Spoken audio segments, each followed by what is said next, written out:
y'all, just finished the 5K. Finished it 23:41. Starting line was a little congested. I was trying to get a 21 minute, even though shouldn't have been pushing that hard. I got the marathon tomorrow. Kind of sitting in the parking lot. I'm trying to get through the parking lot right now. I'm just sitting in a big long line, so I figured I'd film how the day went. It went good though. It was up and downhill. There's some steep hills uphill and there's steep hills downhill, so it worked out either way. Great little race though. Tomorrow's going to be pretty tough. The lungs were burning today. They definitely tell I still have a little breathing issue going on. But yeah, hopefully tomorrow goes well also. It might be tomorrow by the time I get out of this parking lot by the looks of it, but I might just have to stay here. I'm gonna head to the hotel and probably relax the rest of the day. I don't think I got anything else going on, and just relax, wait for tomorrow, get back here early. Later. Finally made my hotel room. That took forever. My friend went to check in and that didn't work out, so even though it said the room was ready, so I came here about 10:40, almost 11 o'clock, and they said no, it wouldn't be ready till 3, so went to the beach, had lunch, came back when they said the room was ready at 3, gave me the card, got up here, and it looked like the maids had been in here and they tore everything off the beds and everything. They were getting ready to clean it, and she told me, she's like, oh no, we won't be done for a while, but luckily they all rallied together and got me in here within minutes. I mean, they had a bunch of people in here. I was just sitting outside my room on my ice chest, but just ate dinner. I had some red potatoes and some other starches like pasta and stuff, but it was a good race today. I'm glad I did it. I wasn't going to do the 5K just because I'm running tomorrow, but I'm glad I did it. Tomorrow's going to be tough. I've never done anything that distance. So we'll see how it goes though. I'm going to give her hell. I do have breathing issue. I keep coughing after that race. The air was cold this morning running. It really hurt my lungs, but still have this lingering cough that won't go away. So, but I'm just gonna relax, not do anything the rest of the evening. I don't even know what time it is. So it's only 5:20 right now. So yeah, I got no plans. I'm gonna lay here in bed, relax till it's time to go to sleep, and we'll get over there. See you in the morning. I'm up way too early, but I noticed my Apple Watch charger wasn't working last night. So I tried taking it apart and getting it to work, but it's not working. So I'm gonna try to go to 7-Eleven or something. It's 3:19 in the morning right now. I was up at like 2:30, so took my charger apart trying to get it to work and didn't work. But I'm gonna go see if like 7-Eleven has one or something. So, but I'm getting up, getting ready. See you in a minute. Not sure how well you guys can actually see me. No luck on the charger anywhere. It's too early. And it appears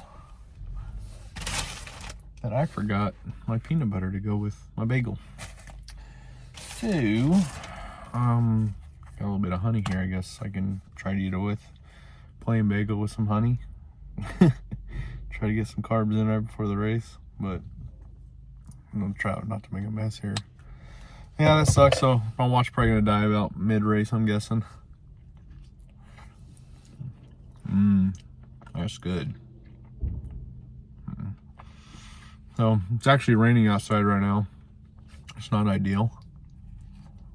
First marathon in the rain. Hopefully it stops. Thought it got pushed to tomorrow, but it's raining out there right now. But I'm gonna get this bagel. I'm gonna get this bagel eaten. And some liquids in me. Get my shoes tied. I'm here pretty early. My shuttle is supposed to be here at 5. It's 4:09 right now, so I got a while. Wish I could be charging my watch. Well, that's not gonna happen. Alright. Gonna eat my food.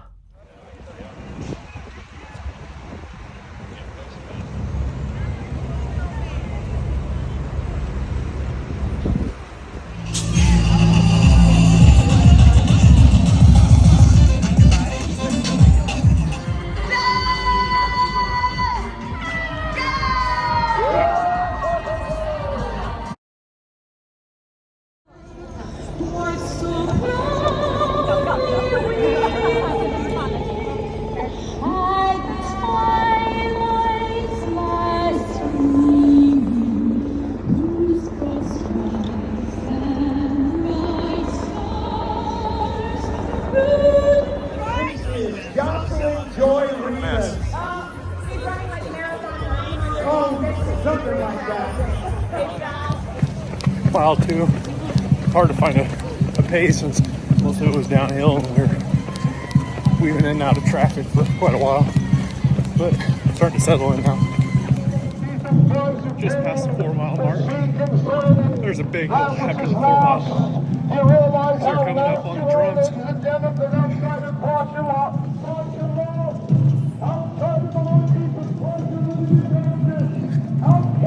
Yeah, this hill's no fun.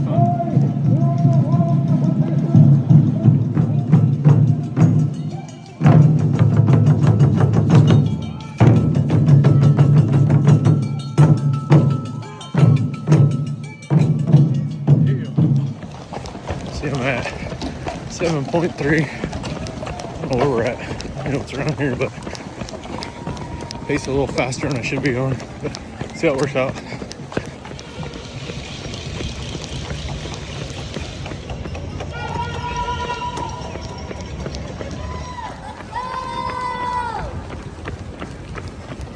Mile 11.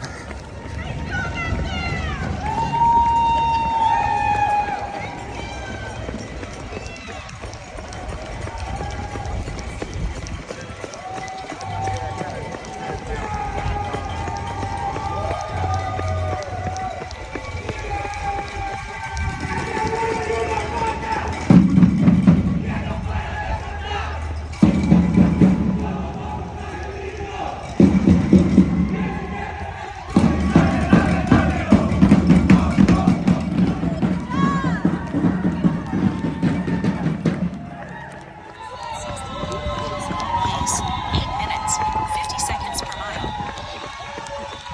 16 miles. A little over 10 to go.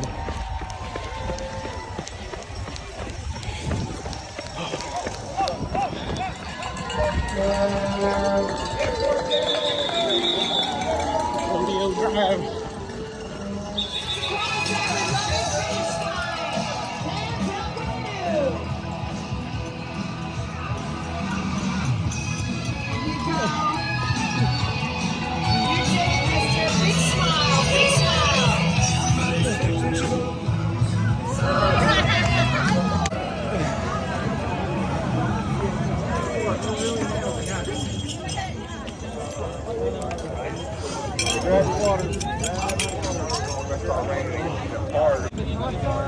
Did it. All right, gonna try to wrap up this video. My first marathon. It was fun. I kind of made a few pointers here on paper so I don't forget anything. Just kind of start at the beginning. I'm not gonna really address the 5K, but let's talk about from first getting there and parking. So parking is a lot further away than I thought it was gonna be. Literally, like, I mapped it from where I was at to my walk. It was 3/4 of a mile, almost a mile to the buses. So take that into account whenever you get there.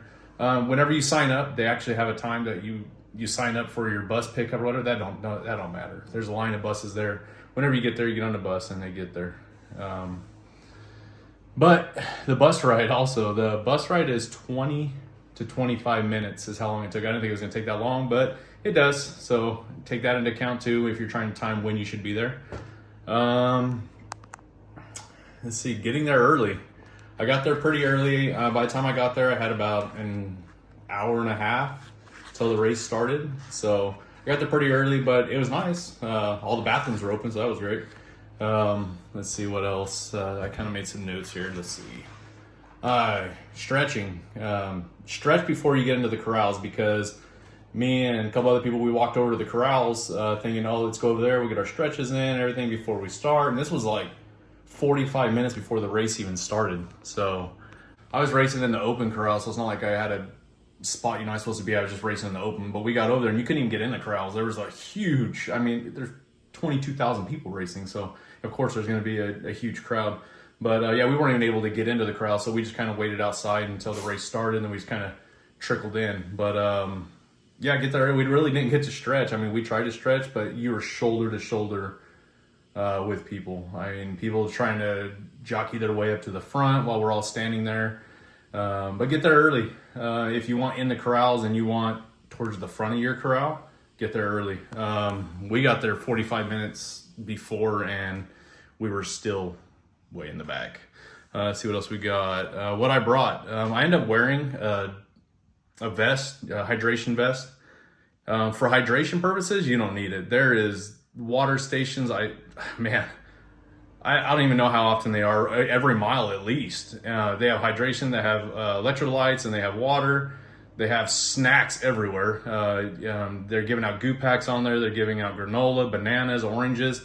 And that's just what the race is putting on. Plus, there's spectators that have huge booths set up that are giving away everything. It's like, really, you could do the race and not have to bring anything. But I did. I ended up bringing 6 goo packs. I had 1.5 liters of water mixed with hydration salts and electrolytes and everything, and I ended up drinking the whole thing. Plus, I went by a couple water stations, but it was nice having my own drink because at the water stations, they get pretty crowded and people are trying to cut in front of you and get over there, and so it was kind of nice not having to go over there. So that was nice. At the very beginning, though, it's so backed up.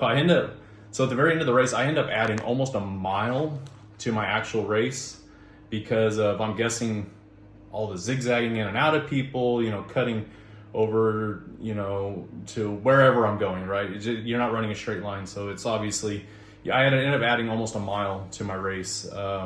And it's not very conducive to trying to catch a pace, I was trying to get a pace from the beginning, and it was off and on, off and on. I was stopping and going and zigzagging out of people, and I don't know. Anyways, try not to zigzag as much as you can. Let's see what else I got here. I have runner etiquette written down on here. For the most part, it was fine. It wasn't that big a deal. There's a lot of people that are, they're trying to do their race, which, great, good for them, but in them trying to do that, they're cutting other people off. They're crowding their way through people by, elbows or whatever they're doing. But for the most part, it was fine. They weren't purposely doing it, I don't think. But also, if somebody's passing you, just let them pass. There's a couple times that a lot of the crowds get kind of bottlenecked. They bottleneck the race, so the race gets a lot narrower. And there's a lot of times runners are shooting over to the side. They see a water station, they don't think they need it, but then they're like, oh man, I want to get over there. So they shoot over there. Well, what they end up doing is cutting off the entire field, which makes them slow their pace or lose their pace. When somebody's on a running pace, or they got their flow going, anything that throws that flow off, it impedes them. You're using muscles to stop, you're using muscles to get going again, you're trying to find your pace again. So just be aware of that. But for the most part, it was fine. It was as long as the roads were wide open, but it was the parts where the crowds got real narrow and it bottlenecked it. We were running 6 lanes, worth of road, and there's a couple times where it got narrowed down to 1 lane, so everybody's trying to bottleneck into those areas, so it backs it up a little bit. So it kind of messes with your pace a little bit, but it wasn't too bad. Just runner etiquette, just be aware of, where you're at, where everybody else is at, and try not to cut people off. Let's see. I don't have much else written down here, but so the finish. Well, we don't even go to the finish yet. The race itself, it was set up great. The crowds and the entertainment and everything along the course was amazing. I don't think there was really one spot where there wasn't somebody on the side, cheering somebody on. And it's pretty infectious. When you're tired and everything, you're running through the crowds and you might want to stop. I don't think I ever came to the point to where I wanted to stop, but it's definitely infectious, and it helps you. It helps you keep going. I know they're not specifically there cheering, me on. They got specifically they're trying to see their runner, but there's a lot of clubs out there that are cheering everybody on and super supportive. And towards the end, there's a lot of booths with people out there spraying people down with biofreeze or whatever they got in their mixture. But you can run to the side if you got leg cramps or wherever. You can run over there and they'll hook you up. People out there with massage guns on the side of the side of the racetrack. If you needed some cramps massaged out. But I didn't partake in any of that. Thank goodness I didn't need it. Legs were definitely tired, but I didn't get any cramping, so it was great. So now we'll address the finish. The finish, the crowds of people along the finish, and you might be tired, but as soon as you get across that finish line, it's something else. You completed something that not a lot of people have, or maybe something you didn't think you could do, or at least it's something for me. I don't know if I ever would have thought I'd been able to complete a marathon, but a year ago I wouldn't be able to. I could tell you that. There's no way. Cardio wise, I felt great. Cardio wise, I felt like I could do it again. Legs were done at the end of the race. And then that's where the walk back to the car comes into play.